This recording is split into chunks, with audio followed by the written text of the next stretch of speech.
Greetings to the people of the city of Ekurhuleni. Today we are at Secondary School at Togoza. We came to give words of encouragement to the learners, especially those ones who will be doing their matric this year.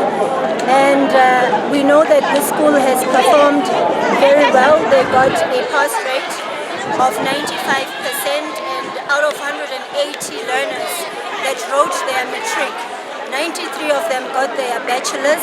So as the city of Ekurhuleni, we just came here to say that we are here for you as a city. We care about our learners, we care about our teachers, we care about our communities, and we fixed the Department of Water and Sanitation.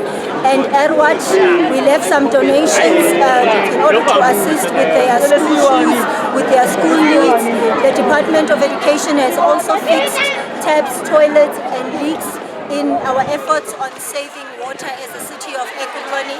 We want to make sure that the city of Ekurhuleni remains amongst its people, and especially the future of South Africa, who are the learners. We also encouraged them that drugs and alcohol are not the way forward.